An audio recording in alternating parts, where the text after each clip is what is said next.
Good morning, everyone. It is Pastor Bob with another Daily Bible Reading Insight. Today is I think it's 202. I should have checked. But that's okay. It's our weekend edition, so 202 and 203.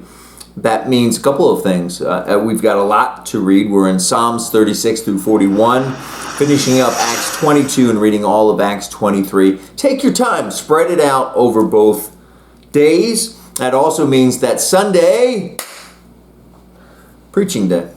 Preaching day for Bobby G. It is please come into church for you and your significant other or your friends or your family. If you're close to the Willow, get this, for our 10 o'clock service, we are having a brand new guest worship leader. It's going to sing with us, and we're also having a special presentation from the Bridges of Hope people. So it's going to be a packed Sunday service.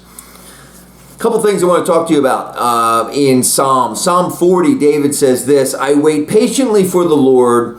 He turned to me and heard my cry. He lifted me out of the slimy pit, out of the mud and mire. He set my feet on a rock, and he gave me a firm place to stand. When we turn to God, when we start to place spiritual disciplines into our lives, daily prayer, daily Bible study, daily fellowship, daily service, God literally picks us up out of the spiritual mud, and he sets us on firm ground. He sets us on the rock, right? His foundation. And man, it makes a difference. If you're struggling right now, if you're stuck in the mud, reach out to me. I can give you some tips, some steps to take to get God's blessings into your life. What I want to talk to you though about is words in Psalm 41. I'm reading from the NIV. It says, "Blessed are those who have regard for the weak. The Lord delivers them in times of trouble." Regard for the weak. In the NLT, it says regard for the poor.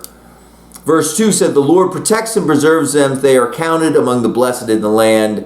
He does not give them over to the desire of their foes." So I want to share a story with you to illustrate this point, that God blesses those who have a regard for the poor, who have a regard for the weak. I was talking to my daughter Maggie about her upcoming volleyball tryouts. She's going to be a senior at Penn Manor. And senior, so she's the top dog. I said, "Max, don't forget about those freshmen, the little ninth graders coming in, those little pips coming in. They are scared to death.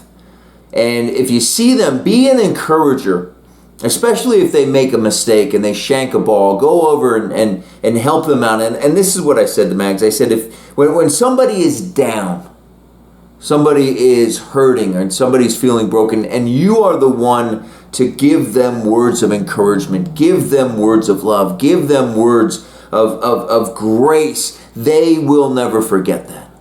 I said, be that person. Haven't you experienced that when you're having a really bad moment or a crisis or something bad has happened and somebody takes the time to sit with you and say they believe in you, and maybe more importantly, they believe in God's power and God's faith in your life? You never forget them. And I think this is what David talks about when he says, "Blessed are those who have regard for the weak and the poor." When we reach out to somebody who is suffering right now, maybe they're poor finances, they're poor in relationships, they're poor in spirit, and we encourage them.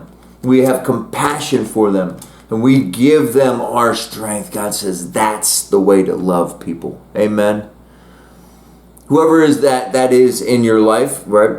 Take some time. Maybe that's you, and I want to be an encourager to you to hang on, that God is there with you, that God's blessings are just a little bit further ahead down the road, and you just keep going. You keep putting one foot after the other. Before you know it, the sun will be shining once again.